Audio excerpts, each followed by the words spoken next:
Queridos, nós temos tratado durante a nossa escola dominical, durante esse semestre, sobre a palavra de Deus. Assunto extremamente vasto, porque é uma constante a própria Escritura falar a respeito dela. Mais do que isso, ela fala tantos detalhes que precisam ser compreendidos a respeito dela mesma. E uma das coisas mais importantes que nós temos a respeito da Escritura é por que acreditar nela como sendo palavra de Deus. Como tratá-la como palavra de Deus de forma adequada. Então tem muito a ver com aquilo que nós sabemos teoricamente a respeito de Deus, da sua palavra e consequentemente da sua prática. Então não é só uma questão de conteúdo, de preceitos, é uma questão de como isso se relaciona com a nossa vida. E isso, esse ponto final, essa prática, essa dinâmica de vida cristã, eu creio que é o nosso maior desafio. E antes da gente caminhar nesses temas que vamos ter hoje, nós vamos orar. Senhor, somos gratos, Pai, porque estamos diante do Senhor. Ó Deus, abrimos a Tua palavra e queremos pedir que, através dela, o Senhor venha nos ensinar. Que o Teu Espírito, Pai, nos dê discernimento pleno da Tua verdade. Ó Deus, que não seja pensamentos nossos, sabedoria nossa, mas que sejam verdades do Senhor segundo a sabedoria dos céus, que o Senhor nos dá quando pedimos, que venha nos conduzir. Cuide de cada um de nós que aqui está, daqueles amados, ó Pai, que assistem e compartilham desse momento de escola dominical nos seus lares, onde estão, através da internet. Faça a Tua obra em nós, ó Pai, por amor de Ti mesmo e para a Tua glória, para o nosso bem, em nome de Jesus. Amém.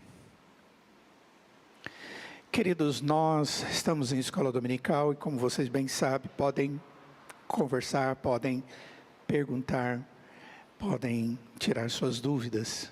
E esse é o nosso objetivo. Semana passada a gente estava caminhando sobre o tema a palavra de Deus e sua autoridade. E nós deixamos uma parte para terminarmos hoje. E logo depois nós vamos hoje tratar sobre aquilo que a Escritura fala sobre inerrância e infalibilidade. Olha quantas expressõezinhas: autoridade, inerrância, infalibilidade. Nós já falamos da inspiração, da revelação. São todas terminologias totalmente diferentes umas das outras, mas que apontam para a palavra de Deus e acaba colocando os nossos pés sobre a rocha, para que possamos viver de maneira adequada, piedosa, para a glória de Deus, para o nosso crescimento e nossa salvação. E nós vimos que a autoridade de Deus, na última aula, ela está intimamente ligada ao próprio Deus. A autoridade das Escrituras, ela não está naqueles que registraram, naqueles que escreveram. A autoridade não está naqueles que receberam de Deus a revelação, mas a autoridade está naquele que deu a revelação, naquele que qualificou as pessoas para que inspiradamente registraram. E a autoridade está no Deus que faz com que esta verdade revelada, inspiradamente registrada, possa ser compreendida por nós, na medida em que o Espírito de Deus age na nossa mente e no nosso coração. Para terminarmos esse assunto da autoridade de Deus, a palavra de Deus é a sua autoridade, nós vamos falar um pouco sobre os fundamentos da autoridade da palavra de Deus. Jair, você podia ligar essa TV? Me ajuda bastante. Aí nela mesmo você consegue. Queridos, a base da autoridade da palavra de Deus, como lhes disse, está em Deus, porque Deus é o autor, através do seu Espírito, e ela tem todas as suas qualidades santas. Diante disso, a pergunta é: como entender a palavra de Deus e a sua autoridade? Como é que eu posso discernir isso de maneira convincente? Nós vivemos no meio onde muitas pessoas questionam e dizem: peraí, como é que eu vou aceitar isso? É possível aceitar isso? Isso realmente é algo convincente? É o próximo slide. A minha convicção e a sua convicção, queridos, ela não vai vir simplesmente de uma ação intelectual. A nossa convicção, ela só pode existir na medida em que o Espírito de Deus age em nós, fala ao nosso coração, me dá discernimento das palavras que estão na Bíblia. E a partir do momento que estas palavras por Deus são discernidas em mim, esta verdade, ela passa a me dar segurança. Não uma segurança qualquer, mas é uma segurança proveniente de uma intimidade, de uma relação, de um Deus que passa a agir em nós. E Deus, dessa forma, fala ao nosso coração ainda mais, através da sua palavra. Então, a primeira coisa que eu quero que você entenda, é que a palavra de Deus, ela só pode ser discernida, compreendida, e se tornar algo abençoador na minha vida, como mais do que palavras, mas palavras abençoadoras de Deus, quando o Espírito de Deus abre o meu entendimento espiritual. E isso é feito pelo Espírito no nosso coração, na nossa mente, no nosso ser como um todo. A pergunta é: a Bíblia fala a respeito desse assunto? Fala. E nós vamos dar uma olhada num texto específico, quando o apóstolo Paulo nos mostra como é que é essa dinâmica. Você, em algum momento na sua vida, no passado, antes de ter Cristo no coração, você já tentou ler a Bíblia e nada? Era um amontoado de palavras. Até que algumas delas dava para discernir como os salmos, às vezes, algum provérbio, como bonito, como alguma coisa inteligente. Mas daquilo se tornar mais do que inteligente, tornar-se algo desafiador, por causa da intimidade de Deus falando ao seu coração, ela acontece por causa da ação divina. Olhem só, 2 Coríntios, capítulo 2, nós vamos ler do verso 6 ao verso 16.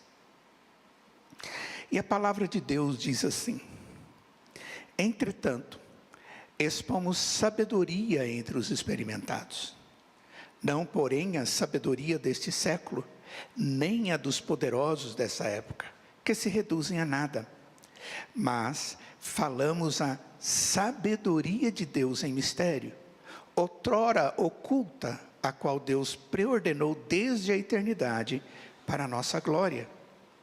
Sabedoria é essa que nenhum dos poderosos desse século conheceu, porque se a tivessem conhecido, jamais teriam crucificado o Senhor da glória.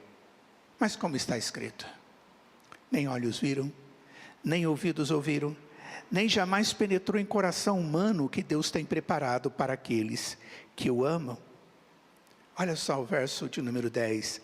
Mas Deus nolo revelou pelo Espírito, porque o Espírito a todas as coisas perscruta, até mesmo as profundezas de Deus. Porque qual dos homens sabe as coisas do homem, senão o seu próprio Espírito que nele está? Assim também as coisas de Deus, ninguém as conhece, senão o Espírito de Deus. Ora, nós não temos recebido o Espírito do mundo, e sim o Espírito que vem de Deus, para que conheçamos o que por Deus nos foi dado gratuitamente. Disto também falamos, não em palavras ensinadas pela sabedoria humana, mas ensinadas pelo Espírito, conferindo coisas espirituais com espirituais. Ora, o homem natural não aceita as coisas do Espírito de Deus, porque eles são loucura, e não pode entendê-las, porque elas se discernem espiritualmente. Porém, o homem espiritual julga todas as coisas, mas ele mesmo não é julgado por ninguém. Pois quem conheceu a mente do Senhor, que o possa instruir? Nós, porém, temos a mente de Cristo. Vamos voltar para o início do texto, de 2 Coríntios. É o 17. 1 Coríntios capítulo 2, verso 6, slide 17. Ok, queridos, algumas verdades são ditas aqui no texto. Primeiro deles, nós expomos sabedoria. Por que Paulo está usando essa expressão? Porque ele vem no capítulo 1, a partir do verso de número 18, falando a respeito da sabedoria de Deus. E ele diz assim: olha, a mensagem da cruz é loucura para os que se perdem, mas é o poder de Deus para nós que somos salvos. Ela é a sabedoria de Deus para nós. E a partir daí, ele começa a fazer diferença entre sabedoria de Deus e sabedoria do homem. E ele mostra que a sabedoria do homem, ela não consegue levar, em momento algum, o homem até Deus. Ele sempre vai tropeçar alguma coisa. Por quê? Ele vai explicar aqui que a sabedoria de Deus é discernida por causa de Deus, e não por causa do homem. Mas, quando ele chega nesse texto, no verso de número 6, ele diz: mas nós expomos sabedoria. Só que é um detalhe: a sabedoria não é a deste século, não é a sabedoria dos poderosos desta época, que no frigir dos ovos vai se reduzir a nada. Mas nós falamos para vocês a respeito da sabedoria de Deus. Mas olha só, ele traz um detalhe: essa sabedoria de Deus é em mistério. Por que Paulo está dizendo isso aqui no verso 6 e no verso 7? Queridos, Corinto, a cidade que está recebendo esta carta, é uma igreja onde, na região da Grécia, onde havia o desenvolvimento da ciência daquela época, da sabedoria, da filosofia daquela época. Era o polo da cultura do mundo daquela época. Então, todo o mundo daquela época era romano, no sentido político, militar, era um domínio romano. Mas o mundo daquela época, ele era de domínio grego, onde Corinto estava. Então, as pessoas, elas se juntavam para discutir conhecimento, para falar dos seus pensamentos, para falar das suas filosofias. E eles não faziam isso normalmente em lugares fechados, eles faziam isso nas ruas. Enquanto os sábios daquela época se ajuntavam, e os poderosos daquela época se ajuntavam para fazer isso, o povo ficava ao redor, admirando aquilo que eles diziam.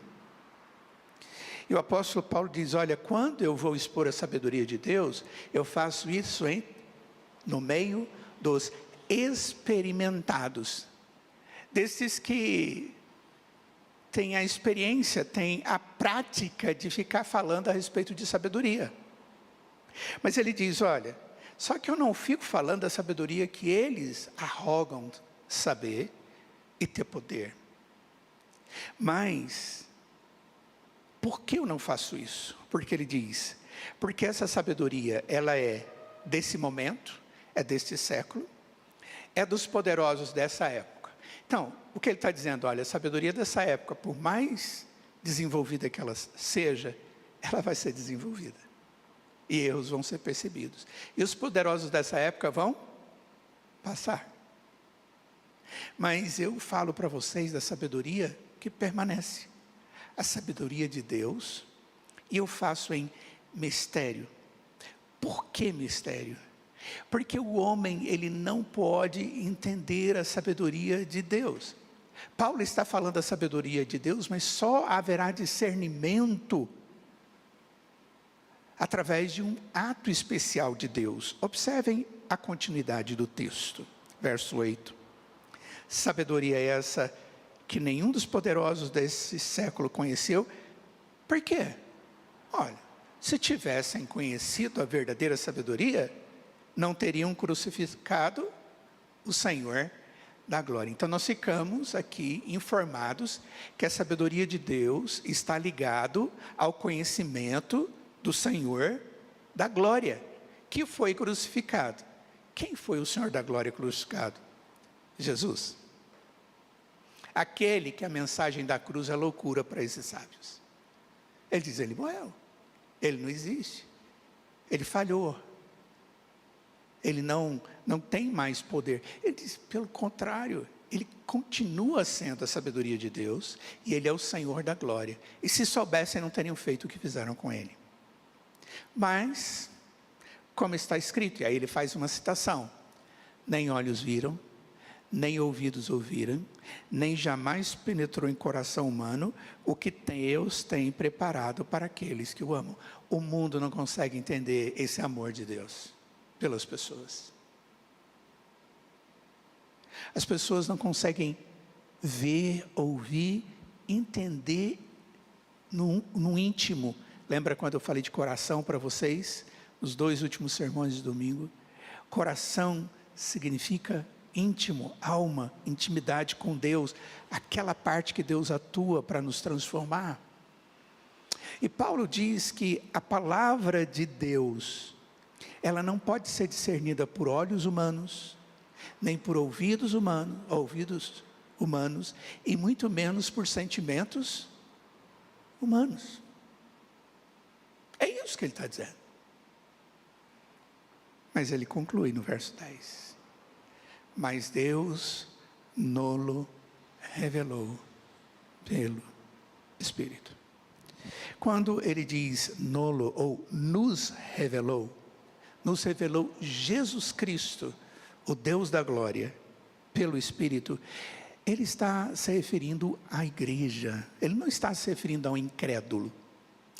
O que é a igreja? A igreja é o somatório daqueles que creem em Jesus, não tem a ver com denominação, não tem a ver com coisas dessa natureza, mas tem a ver com aquele que conhece a Jesus como Deus, como Senhor da sua vida. Aquele que já entregou a sua vida ao Senhor Jesus. Esse só pôde discernir a respeito de Jesus, porque o Espírito nolo revelou. A palavra revelar é desvendar. Tirar o pano de cima. Era alguma coisa que estava oculta e você não podia ver. Você até imaginava que tinha alguma coisa ali, mas você não tinha como visualizar. E Deus revela, ele apocalipse, ele tira de cima a venda. E a partir daquele momento eu posso visualizar. Essa é a ideia de revelar. Mas observa que esse é um ato de Deus. O revelar de Deus é algo próprio dele. É ele que se revela. Não sou eu que o descubro. Não sou eu que vou lá e digo, o Senhor é Deus, vou ver se eu acredito em ti. Puff. É muito pelo contrário, ele move meu coração, ele abre os meus olhos da alma. E a partir daquele momento eu não só visualizo a Deus, mas a partir daquele momento meu coração fica disposto a Deus. Por causa do pecado eu era indisposto, indesejoso de Deus. O pecado é gostoso. Eu estou vivendo as minhas vontades e os meus desejos, as minhas concupiscências. E aí o Espírito de Deus vem e me coloca no desejo de Deus, porque o revelar-se de Deus me move. Ele diz, por que é através do Espírito? Verso 10. Porque o Espírito a todas as coisas perscruta, até mesmo as profundezas de Deus. A ideia de perscrutar é penetrar, ir nos pequenos detalhes. O Espírito, ele diz, ele conhece a Deus profundamente. Por quê? Porque o Espírito é Ele é Deus. Ele sabe das coisas de Deus porque Ele é próprio Deus, é a terceira pessoa da Trindade. E aí ele faz uma analogia. Porque qual dos homens sabe as coisas do homem, senão o seu próprio espírito que nele está? Aí ele diz, assim também as coisas de Deus, ninguém as conhece, senão o Espírito de Deus. E o texto continua. Nós não temos recebido o Espírito do mundo, e sim o Espírito que vem de Deus, para que conheçamos o que por Deus nos foi dado gratuitamente. Disto também falamos, não em palavras ensinadas pela sabedoria humana, mas ensinadas pelo Espírito, conferindo coisas espirituais com espirituais. Observa bem, o Espírito, ele me qualifica para ouvir a palavra, mas ele qualifica também o pregador para falar a palavra. Paulo diz aqui, as palavras que eu disse foram dadas não pela sabedoria humana, mas ensinadas pelo Espírito. Ele falava movido pelo Espírito. Eu ouço, conheço e creio a Deus movido pelo Espírito. A conclusão que eu chego, Deus qualifica tanto o pregador quanto o ouvinte com o seu Espírito.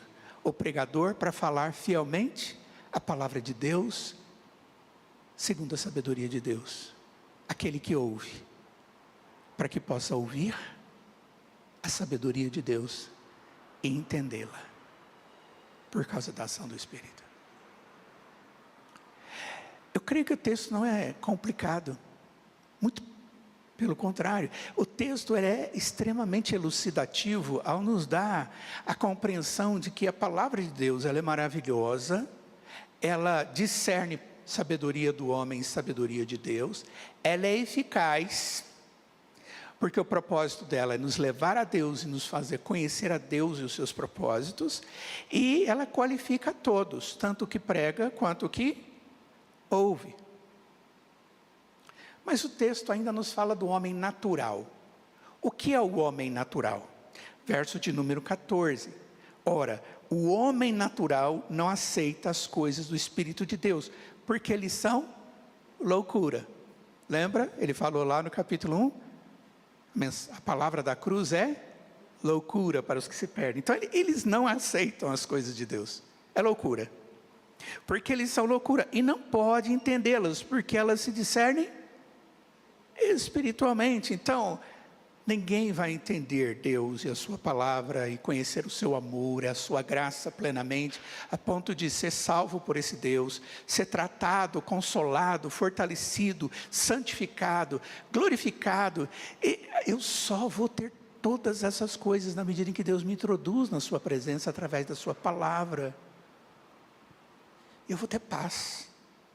O verdadeiro cristão, ele difere do homem natural. Ele vai chamar esse homem de homem espiritual, o cristão, porque esse homem espiritual, ele discerne as coisas de Deus e aquelas coisas fazem diferença na sua vida.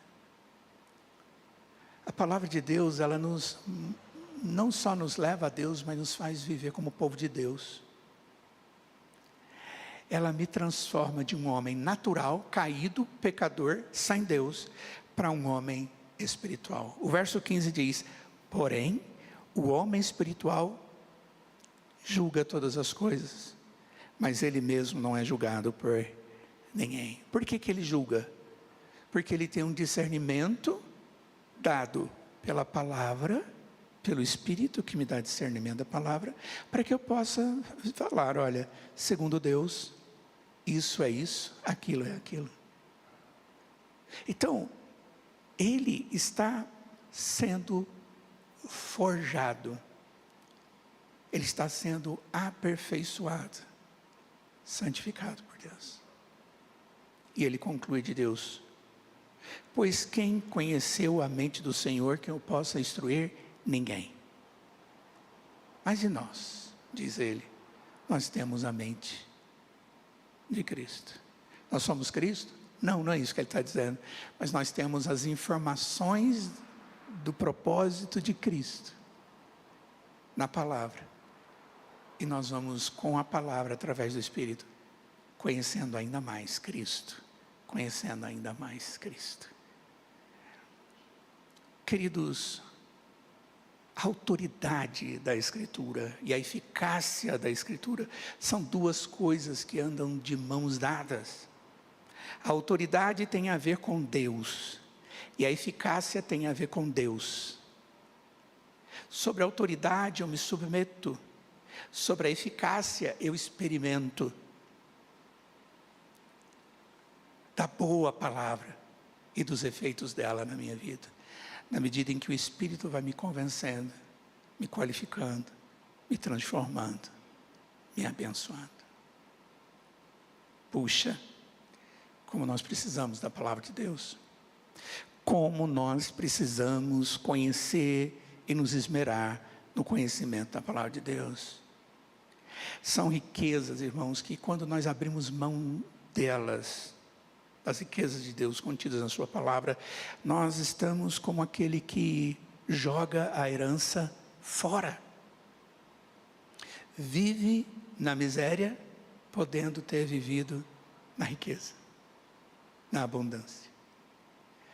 Vive na ausência de tudo, podendo ter tudo. Não para se vangloriar, mas entendo aquilo que Deus lhe dá, glorificá-lo. Eu não estou falando de bens, eu estou falando de vida espiritual. Palavra de Deus. Isso é maravilhoso demais para nós. Paulo diz algo semelhante no texto de 2 Coríntios, capítulo 4. No verso 3 a 4 e verso 6, ele diz: se o nosso evangelho ainda está encoberto, é para os que se perdem que está encoberto, nos quais o Deus desse século cegou os entendimentos dos incrédulos, para que lhes não resplandeça a luz do evangelho da glória de Cristo, o qual é a imagem de Deus. E aí vem o verso 6, porque Deus que disse, de trevas resplandecerá a luz, Ele mesmo resplandeceu em nossos corações, para a iluminação do conhecimento da glória de Deus na face de Cristo. É de forma simplificada aquilo que ele diz no outro texto. Pois bem, irmãos, quando nós somos confrontados em algum momento na vida por Satanás, por outros adversários, nós ficamos nos sentindo sem, às vezes, saber o que fazer, não é verdade?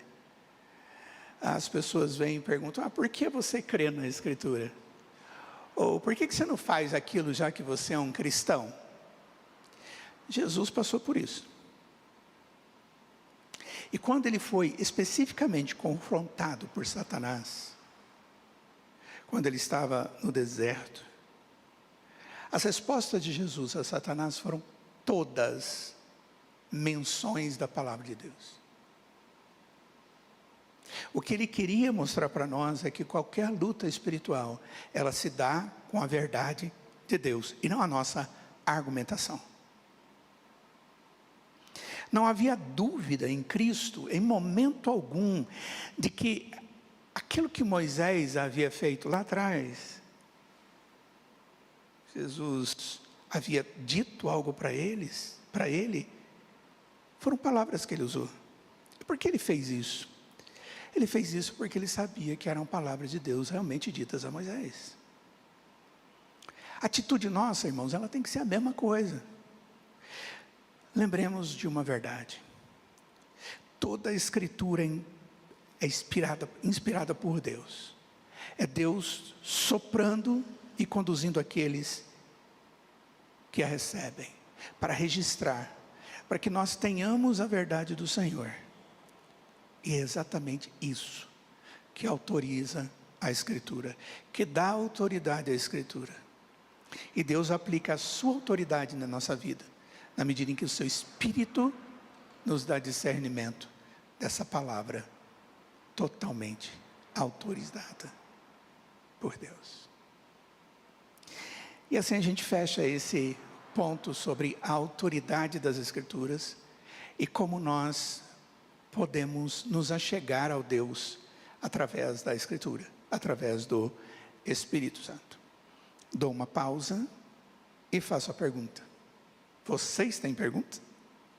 Se tiver, pode fazer.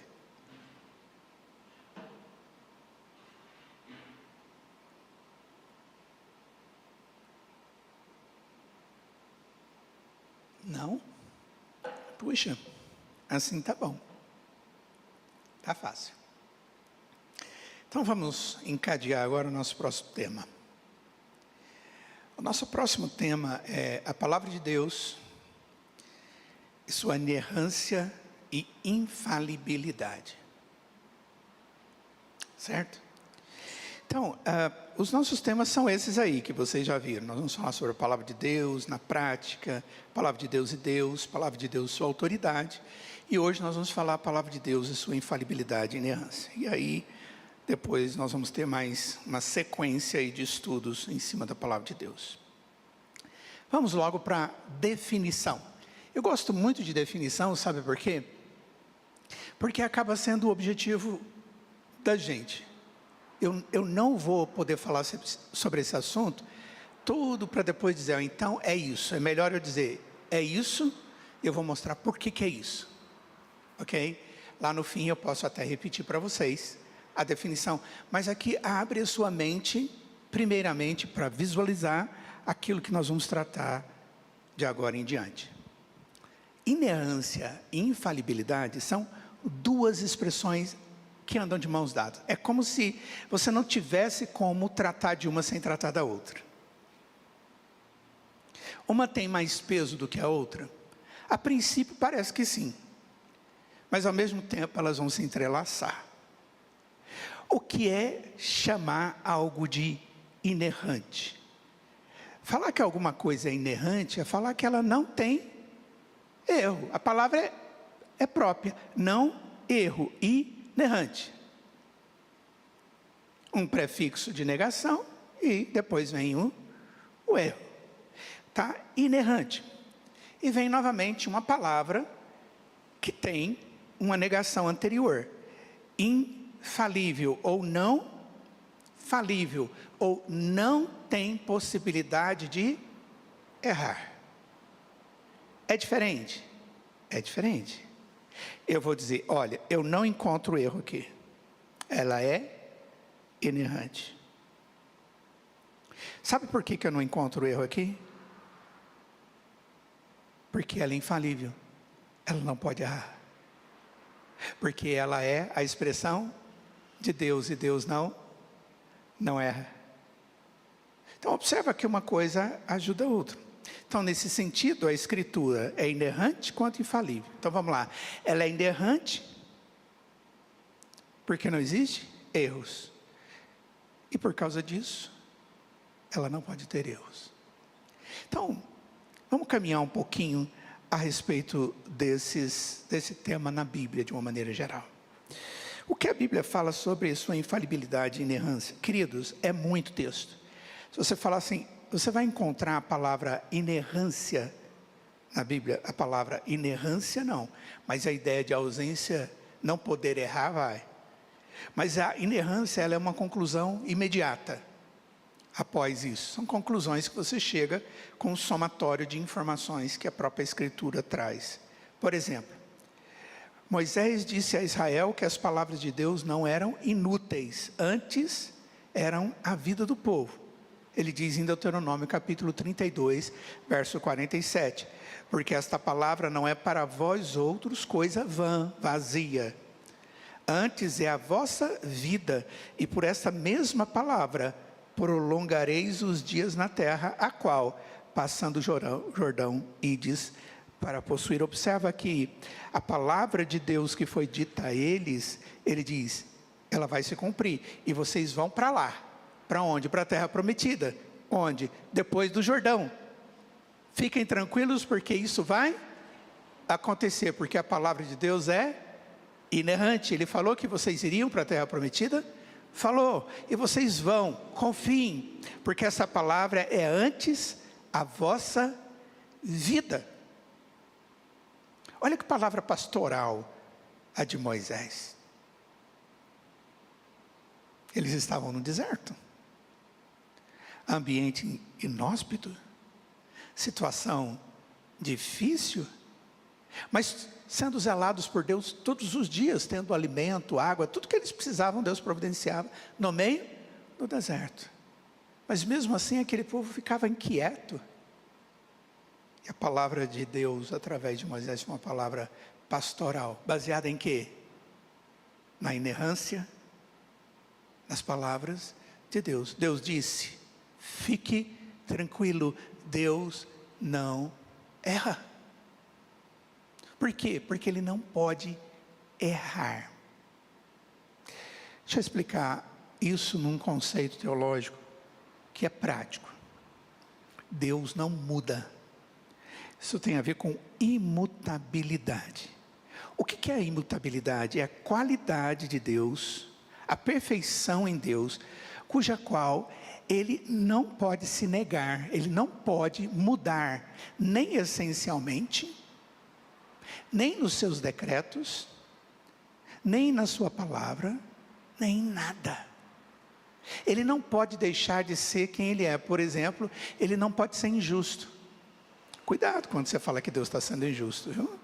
Você está aplicando a Deus um conceito que não é dele. Está acusando a Deus de ter mudado, e Ele não muda. Deus é essencialmente, Ele não tem justiça, Ele é justo, Ele é amor. Em momento algum Ele deixa de ser ou de agir segundo as suas qualidades, porque Ele é imutável. Consequentemente, a sua palavra também não muda, não altera. O que Ele disse vai acontecer. Consequentemente, essa palavra ela é inerrante, porque Deus é infalível, a sua palavra é infalível, e isso me pastoreia. Exatamente isso que Moisés está dizendo. Vocês estão angustiados? Deus falou que vocês vão entrar na terra que Ele prometeu. É depois do Jordão. Gente, isso é palavra de vida para vocês, não é palavra vã, não é vazia. Acreditem, Deus disse que vocês vão para o céu, Canaã celestial. Ele vai lhes dar a vida eterna. Lá nos céus você vai ter intimidade com Ele eternamente. Você vai ter adoração e comunhão com os santos, aqueles que você conhece e que amaram a Cristo Jesus. Quando você chegar aos céus, se eles já forem para Cristo, você vai encontrar com eles lá. Você vai dar aquele abraço de crente nele, na presença de Cristo dos outros irmãos. Isso não é palavra vã, isso é palavra de vida para vocês. É a mesma coisa que Moisés está dizendo. Davi exaltou a lei de Deus como sendo perfeita, pura e inteiramente digna de confiança.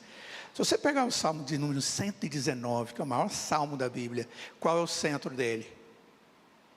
Qual é o assunto mais falado nele? A palavra de Deus. Esse aqui é o Salmo 19. Se eu tivesse que pegar os escritos de Davi, eu ia ter que ler boa parte de tudo aquilo que ele escreveu. Olha aí, no verso 7 a 9. A lei do Senhor é perfeita e restaura a alma. Eu fiz o estudo dele simples com vocês semana passada. O testemunho do Senhor é fiel e dá sabedoria aos simples. Os preceitos do Senhor são retos e alegram o coração. O mandamento do Senhor é puro e ilumina os olhos. O temor do Senhor é límpido e permanece para sempre. Os juízos do Senhor são verdadeiros e todos igualmente justos. Pedro chama a palavra de Deus de imperecível, viva e permanente. 1 Pedro capítulo 1, verso 23 diz: pois fostes regenerados não de semente corruptível, mas de incorruptível, mediante a palavra de Deus, a qual é viva e é permanente.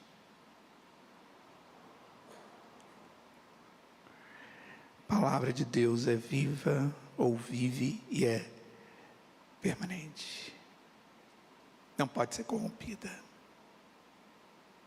Paulo, o que ele diz a respeito da Escritura? Ele diz: toda a escritura é inspirada por Deus e útil para o ensino, para a repreensão, para a correção, para a educação na justiça, a fim de que o homem de Deus seja perfeito e perfeitamente habilitado para toda boa obra. O que Jesus fala a respeito da palavra? Ele orando, em João capítulo 17, está registrado, orando pelos seus discípulos, ele diz ao Pai: Pai, santifica-os na verdade, a tua palavra é a verdade. Bom, como lhes disse, a Escritura, ela nos mostra essa inerrância e consequente eficácia, essa infalibilidade e consequente eficácia da palavra de Deus. Agora, nós vamos ver algumas coisas interessantes também. Essa doutrina a respeito da inerrância e infalibilidade, ela historicamente sempre foi questionada. Sempre. Ela é hoje e foi na história da igreja. Aqui vem alguns exemplos. Por exemplo, um indivíduo chamado Marcião. Houve um período em que foram feitos estudos profundos a respeito de quais são os livros que farão parte da Bíblia. Certo? Tanto o Antigo quanto o Novo Testamento. E aí, a canônica, que era uma ciência, estudou bastante, levando critérios espirituais, literários e tudo mais, para ver a unidade da Escritura e qualificar esses livros como livros de Deus realmente. Isso aconteceu. Novo Testamento, Antigo Testamento. Fechou-se. Só que esse indivíduo chamado Marcião, ele criou alguns questionamentos. E desses questionamentos de Marcião, o que a gente percebe é que... só um minuto.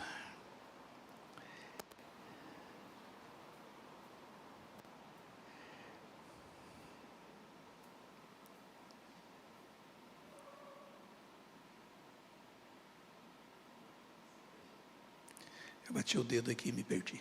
Desculpe. O que Marcião fez?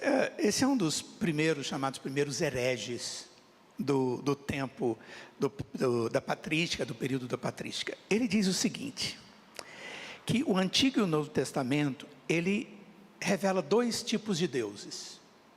Dois tipos de deuses. Distintos. Diz, um deles, do Antigo Testamento, é um Deus tirânico. Bruto, violento, sanguinário, implacável ante o pecado da raça humana. Aí ele olha para o Novo Testamento e ele diz que o Deus do Novo Testamento é bom, é compassivo, é amoroso, age com misericórdia para com a raça humana. É provável que você em algum momento da sua vida deve ter pensado assim, né? O Deus lá do Antigo Testamento é durão, como se fossem dois deuses. Não, é um Deus só. No Antigo Testamento, se você for estudar e visualizar mesmo, se Deus não fosse misericordioso, não teria ficado um só. Se existe um povo desobediente, obstinado para o pecado, dado a atitude contínua de fazer e fazer e fazer o que é errado, de se afastar, era o povo de Deus. E Deus continuamente foi atrás desse povo, e tratou esse povo, e teve misericórdia, e resgatou esse povo. E através deles trouxe salvação para eles e para o mundo.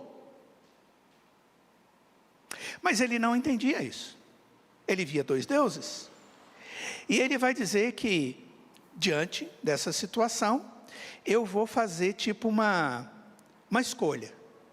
Então ele faz uma escolha. Ele pega o Antigo Testamento e coloca de lado e diz, esse Deus não pode. Então, ele não pode, essas partes aqui, esses textos todos, não é palavra de Deus.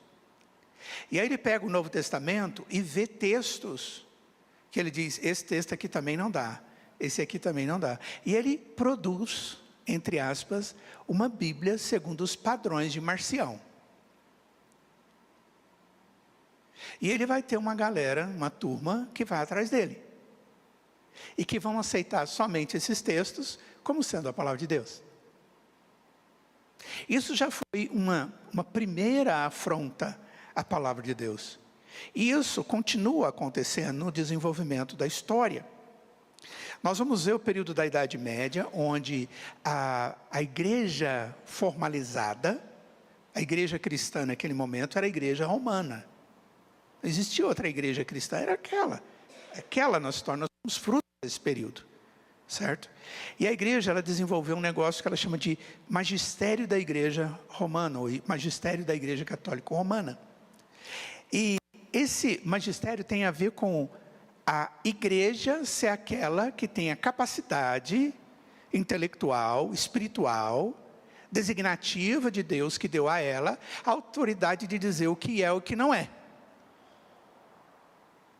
E depois que houve a reforma protestante, que questionou a atitude do magistério da Igreja Católica Romana, e fez isso, por quê?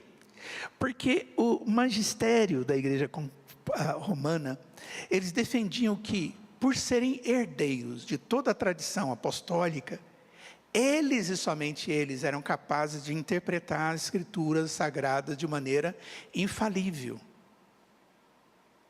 Consequentemente, logo depois da reforma, teve um concílio da igreja chamado Concílio de Trento. Esse concílio é conhecido como Concílio da Contra-Reforma. Foi a reação da igreja, porque a igreja estava perdendo os seus membros. E para sustentá-los, para trazê-los de volta, a igreja fala que está reconsiderando algumas coisas. Se você for ver os documentos, eu já tive a oportunidade de estudá-los no período de seminário e depois de academicismo, para dar aula a respeito do tema, o que a gente percebe é que não mudou nada. Eles falaram com outras palavras as mesmas coisas que já tinham. O que o Concílio de Trento fez? Ele ratificou a autoridade das Escrituras, dizendo que ela é a palavra de Deus, mas ela não é suficiente para reger a vida da igreja. Consequentemente, ela precisa estar sobre a chancela da igreja. O que traz essa suficiência é a palavra papal, como o representante de Deus na terra, como apóstolo enviado por Deus. Ou seja, entre a autoridade final das Escrituras e a autoridade final do magistério, que é de maneira maior expressa através do Papa, opta-se pela segunda coisa, que tem a ver com o magistério da igreja, como sendo a mais importante. Ou seja, a igreja é que diz o que o que da palavra de Deus deve ser compreendido e como deve ser aplicado. É ela que sabe interpretar, é ela que fala, é ela que determina. Você pergunta, é assim até hoje? É. Vá nos documentos da igreja romana e até hoje você vai ver a defesa da infalibilidade papal com todas as letras. Você não precisa ir numa biblioteca de papel, pode ir nas bibliotecas virtuais, aí você vai ver muitos artigos que estão falando a respeito desse assunto. Então, observe que isso é um ataque à Escritura. É um ataque à inerrância, à suficiência da Escritura, ao próprio Deus. Não é a igreja que autentica a Escritura. Quem autentica a Escritura é Deus. Quem me dá discernimento das verdades da Escritura é o Espírito. Acrescentar qualquer coisa além disso é complicado, é inadequado, é antibíblico. A Bíblia que define tudo. Existem momentos mais para cá. Qual momento? A partir do Iluminismo, no século XVIII. No século XVIII vai começar os movimentos do pensamento humanista, também conhecido como período iluminista. Esse período, a partir do século XVIII, foi um dos mais críticos com referência à palavra de Deus. O que eles dizem? Eles dizem que a Bíblia ela tem que ser estudada como um documento qualquer. Ou seja, O historiador, ele vai pegar os documentos, ele vai analisar os documentos, ele vai dar o parecer a respeito do documento, e o parecer dele é que define o que o documento é. Bom, ruim, aceitável, pela metade, por nada, por tudo, ok? Então a autoridade sai de Deus e a sua verdade e passa para o estudioso, para o homem, para o analista, para o técnico, para o cientista. Ou seja, o cientista, ele passa, a partir desse período, a ser aquele que é maior do que a palavra. Então, aquela ideia de que a palavra é que define a respeito dela, deixa de existir. O cientista é que define a respeito da palavra. Tá?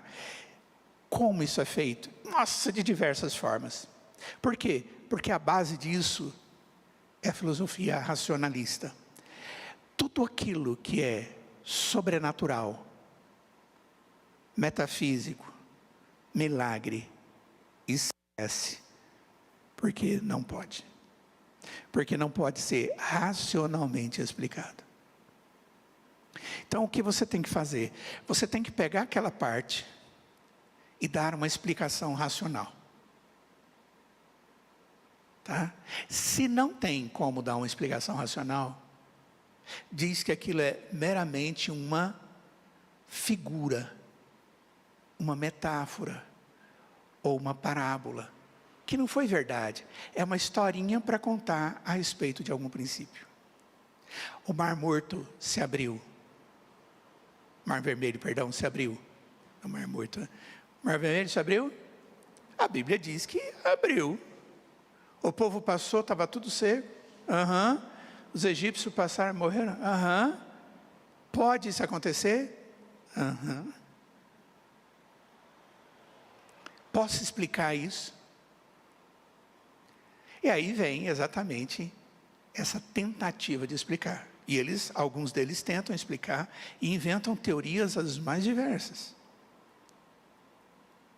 Pode você passar barro no olho de alguém para curar uma cegueira? Primeiro, barro no olho de alguém é meio complicado, né? Cuspiu, pegou, deve ter sido um barro bem grosso e passa no olho de alguém. É tudo totalmente fora do normal. Posso dar uma explicação? A questão é a seguinte: a terra daquele lugar tinha algumas propriedades medicinais. Jesus sabia a respeito daquilo. Então ele passa aquilo no homem, diz, vai lá e lava. Ele foi lá e lavou e voltou enxergando. Jesus era um médico ou alguma coisa assim, um curandeiro, sei lá, que usava destas coisas. Na verdade, ou se explica racionalmente ou não se explica. Então, esse é um período onde a palavra de Deus fica completamente à mercê daquele investigador. Nessa época vai surgir um negócio chamado liberalismo teológico. Então, o liberalismo teológico, tudo depende. Deus pode vir na terra? Não, Deus não pode vir na terra. Deus pode agir no seu coração? Não, não pode. Ele é sobrenatural. Ele vive num mundo sobrenatural. Esse mundo no sobrenatural existe, mas ele não pode vir nesse fenômeno onde a gente vive. Quando a gente sente Deus, é como se ele tocasse a beirada da história. E aí eu digo, puxa, conheci a Deus. Esse é um dos pensamentos do liberalismo, do neo-ortodoxia. E vai por aí fora, gente. As correntes a respeito desse assunto, elas são diversas. Diversas e diversas. Qual a conclusão? A Escritura depende, não da autoridade dela, mas do pesquisador. Então, consequentemente, a inerrância e infalibilidade da Escritura, tchau, tchau, para ela. E no tempo de hoje? No tempo de hoje as coisas estão de mal a pior. Por quê? Nós temos visto um desprezo crescente pela autoridade final da palavra de Deus, da infalibilidade da Escritura. Por quê? Porque nós temos críticos tanto dentro da igreja, quanto fora da igreja. Aí eu começo a ver coisas como, a Bíblia é cheia de preconceitos. Ontem mandaram para mim um vídeo de uma igreja, Church, Christ Church, alguma coisa assim. E atrás dela tem uma bandeira toda colorida, dando a ideia de homossexualismo. E um rapaz falando, ele pega o texto da palavra de Deus e ele adultera o texto da palavra de Deus. E no meio, falando a respeito daqueles que são os teólogos contemporâneos, certo? Que estão desvirtuando o que é válido, alguma coisa assim. E eu vi aquilo e falei, não estou acreditando. Falando como igreja de Cristo, colocando o nome inglês daquela igreja. E colocou a imagem deles dançando e meio em êxtase ali naquele culto. Esse é o tempo de hoje, onde dizem que a Bíblia está cheia de preconceitos morais, culturais, sociais, que a verdade não habita num livro, e vai por aí fora. Eu creio que nós vivemos aquilo que sempre houve na história da igreja. Estamos caminhando para o fim. O que seria, então, algumas afirmações sobre a inerrância da Bíblia? Essas posições aqui foram colocadas pelo Augusto Nicodemos num material que ele fala sobre inerrância, infalibilidade, inspiração e a importância de tudo isso. Ele diz o seguinte: não estamos falando com a defesa da inerrância que a Bíblia não tem um lado humano. Em que sentido que ela tem um lado humano? Deus usou homens para escrever, para cumprir o propósito dele. O próprio Senhor Jesus foi um homem que se encarnou para cumprir um propósito de Deus, sendo ele Deus, homem. Então Deus usa e pode usar seres humanos, e ele usou todos esses escritores, inspirando-os para que o produto final fosse exatamente o que Deus quisesse. Então, quando a gente fala sobre inerrância da Escritura, nós não estamos falando que as traduções são inerrantes. Em que sentido? Nós estamos falando que os originais são inerrantes, e não as traduções. As traduções, elas correm risco, por isso que uma tradução é uma coisa muito perigosa. A tradução nova da Bíblia é mais fácil de entender. Cuidado com esse negócio. Viu? Porque muitas vezes se torna mais fácil, mas diz outra coisa que não aquilo que verdadeiramente o texto está dizendo. Então, escolher uma versão bíblica é uma das tarefas mais difíceis que tem. E mesmo assim, uma boa versão ainda corre riscos.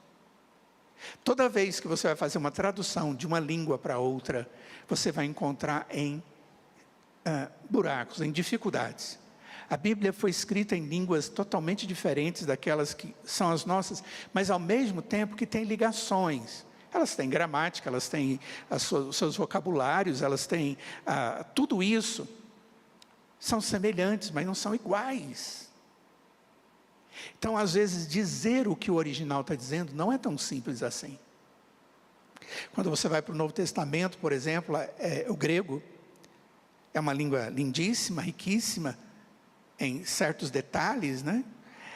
Por exemplo, as preposições, quando você está dizendo, eu já disse isso uma vez na igreja, você está dizendo que você está saindo do templo. Eu disse, eu estou saindo. Eu estou saindo, mas de repente ainda estou longe, eu uso uma preposição. Eu estou saindo, eu estou na porta, é outra preposição. Eu acabei de sair, estou do lado de fora, mas estou juntinho da porta, é outra. Eu estou longe, é outra. Aí você fala, estou saindo.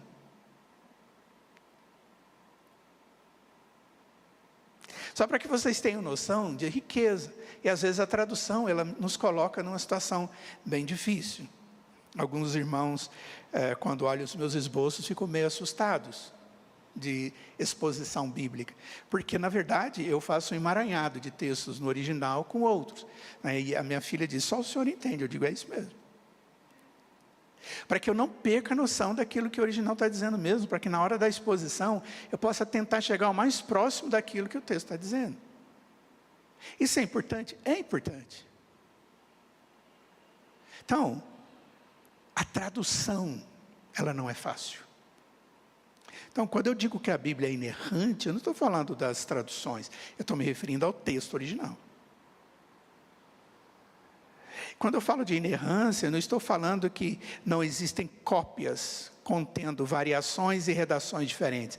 A Bíblia tinha cópias já naquela época. Eram muito bem feitas, principalmente as encontradas do Antigo Testamento, por causa da forma com que elas eram feitas. As letras, elas eram copiadas quase que individualmente, em colunas, não podia passar uma letra. Se eles passassem uma letra, ou faltasse uma letra, ou tivesse um espaço a mais, todo aquele manuscrito, ele era jogado fora.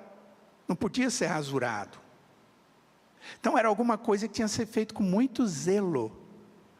Então, o Antigo Testamento ele é muito mais cheio desses detalhes. Já no grego, a gente vai encontrar muitos mais problemas. Mas, a gente vai encontrar cópias, e essas cópias nos ajudam muito, mas em alguns momentos nos dificulta. Você pega um texto do grego e vai ver os aparatos que tem na parte de baixo, como se fossem notas de rodapé, dá trabalho. Tá, então nós não estamos dizendo que essas coisas não existem. Nós não estamos falando que a Bíblia seja um livro científico escrito em linguagem científica. Ela não tem esse propósito. Ela tem que dar todos os detalhes científicos. Os escritores estão dizendo, olha, e essa árvore era assim, era assada, e as coisas aconteceram. Domingo à noite houve uma situação muito interessante, à noite aqui com as crianças. Aí a sarça pegou fogo. E o arbusto pegou fogo. Tem tradução que fala que é arbusto.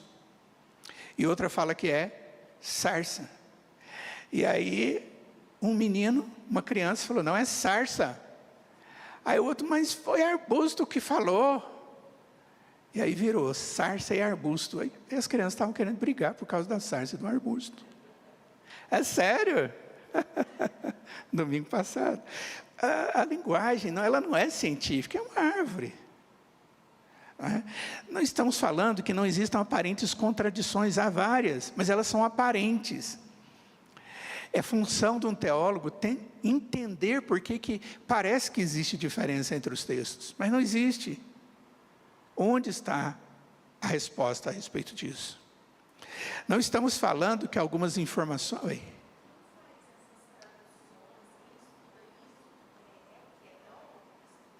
Normalmente são teólogos, mas formados também em áreas específicas. Tá? Por exemplo, quem faz uma tradução do grego ou do hebraico, ele tem que ter uma formação muito forte nessa parte, que é a parte de línguas, tá? Que vem a ser a gramática, de uma maneira geral, a própria literatura, não é? Continuamente feitos.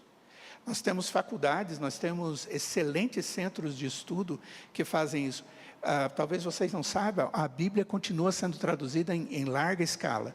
Só que quando eu falo em larga escala, para você traduzir um texto para uma língua, demanda anos, às vezes. Há pouco tempo agora foi traduzido um livro de Ruth para uma língua indígena aqui do nosso país. Foram alguns técnicos e teólogos, conduzidos pelo Ronaldo Lidório, que fizeram essa tradução. Foi uma grande festa para eles. Por quê? Porque teve que fazer a gramática, não existia a gramática da língua deles. Então, você tem que gerar a gramática, ver o vocabulário, definir o vocabulário e depois fazer a tradução. Então, não é só chegar e fazer a tradução. Na maioria das vezes, as línguas não têm nem gramática. Eles têm do prático, mas não têm na técnica. Então, você tem que gerar aquilo. Aqui no Brasil, isso é um problema, porque existe uma trava que diz que não pode fazer isso, porque está mudando as coisas originais deles. Não está nada, está aperfeiçoando, mas não se aceita. Isso tem sido muito bloqueado, esse trabalho de tradução, de gerar gramática das línguas indígenas e tudo, tem sido um problemaço para os irmãos que têm trabalhado junto, morando lá com eles para fazer isso.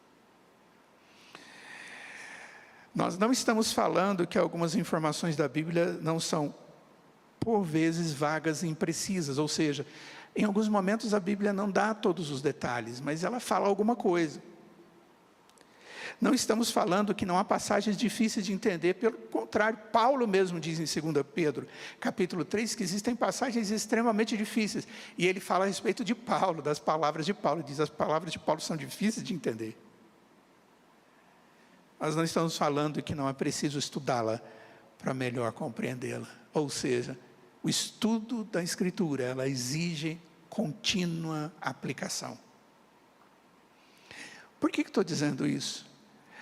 O simplesmente dizer a Bíblia é inerrante e ela é infalível, não quer dizer que ela não tenha exigências para eu compreendê-la, para eu estudá-la. Isso precisa ser feito com zelo, com amor, com cuidado, porque o terreno que você está pisando é santo. Você não está pisando em terreno qualquer. Isso aqui não é literatura humana, secular. Isso aqui é a palavra de Deus. Eu não posso falar, nem caminhar pela palavra de Deus de forma inadequada. Eu preciso considerar a palavra de Deus como inerrante, como infalível, como inspirada, como autoridade, porque é de Deus, e eu devo me comportar de maneira adequada. Isso talvez pudesse nos dar um zelo maior, não só na hora que estamos estudando, mas na necessidade de estudar, de gastar tempo nisso, para ouvir a voz de Deus. Não existe nada melhor. É bom uma boa conversa, não é? Uma conversa que traz alegria para a gente. Quando a gente tem um amigo que a gente gosta muito e que toca o coração da gente, traz respostas. Essa é a conversa com Deus, através da Escritura. Que Deus nos dê vontade disso. Qual é a importância da inerrância e infalibilidade? Queridos, se a Bíblia faz afirmações falsas, em algum momento, que seja numa pequena porção, eu não posso aceitar a Bíblia como palavra de Deus. Então, se eu em algum momento disser que a Bíblia não é inerrante, ou se eu disser que a Bíblia não é infalível, se ela não é a palavra de Deus, que ela não foi inspirada, que ela não tem autoridade, eu estou dizendo que a Bíblia não é a voz de Deus. Simplesmente isso. E se a Bíblia é uma mistura de verdade e erro, como é que a gente vai identificar o que é uma coisa e o que é outra? Nós somos deixados, não com a palavra de Deus, mas com a nossa palavra, quando nós ficamos questionando algum detalhe. E aí nós podemos começar a criar a nossa própria Bíblia. E por último,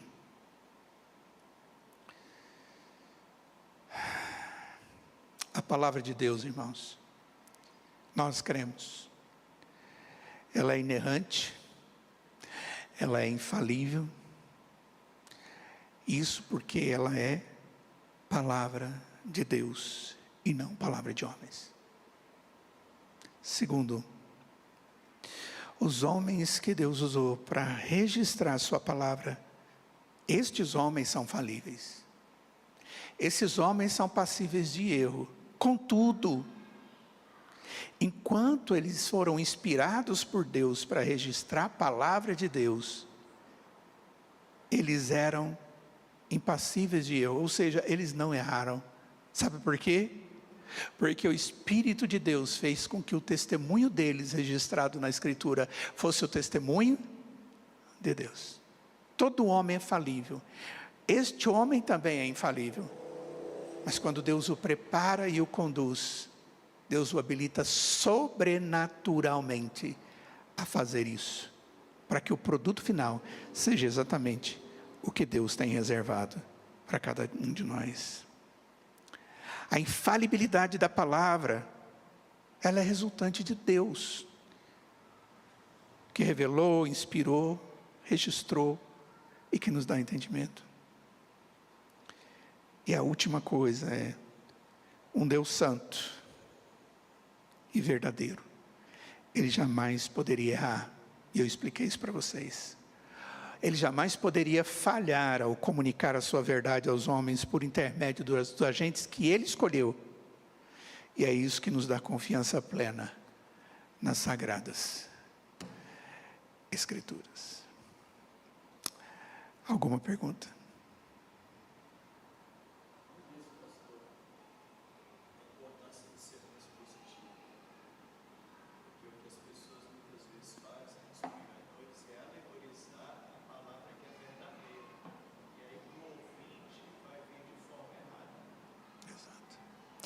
A colocação do pastor Jairo é que isso acaba nos levando a compreender a importância do sermão expositivo.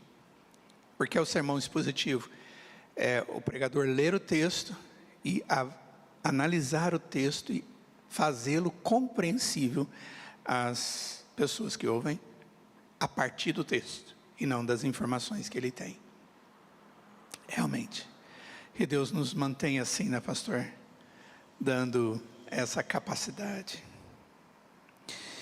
Ok, queridos, que Deus na sua graça esteja abençoando a cada um de vocês. Nós vamos orar e agradecer a Deus por esse tempo. Vamos ficar de pé. Oh Deus, obrigado, porque em meio a todas as verdades supostas pelo homem, a verdade da Tua Palavra é superior. É a verdade das verdades, aquela que julga todas as coisas, que não deve e não pode ser contestada. Te louvo, Deus, porque através da Tua Palavra, a Sua Escritura, nós podemos conhecê-lo, nós podemos, ó Pai, crer em Ti e podemos viver para a Tua glória. Ensina-nos a viver assim, a termos o desejo, Senhor, de sermos cristãos autênticos e dedicados a Ti. Obrigado pela vida de todos nós que participamos desse estudo bíblico. Cuida de cada um de nós, das nossas famílias. O Senhor que conhece o nosso coração, pastoreia a nossa vida. O Senhor que conhece a nossa realidade, cuida daqueles que estão passando por dificuldades pessoais, emocionais, da saúde, com seus familiares, relacionais. Ó Deus, tenha misericórdia de todos nós. Louvado, bendito, engrandecido seja o Teu nome. Prepara-nos para o culto dessa noite, em nome de Jesus. E agora, amados, que o Deus da paz, que tornou a trazer dentre os mortos a Jesus, o grande pastor das ovelhas, que Ele vos abençoe e guarde, e faça resplandecer sobre vós o seu rosto, e vos dê da sua paz. No amor de Deus o Pai, na graça de Jesus o Filho, e na comunhão do seu Santo Espírito, e que seja assim hoje e para todos sempre. Amém.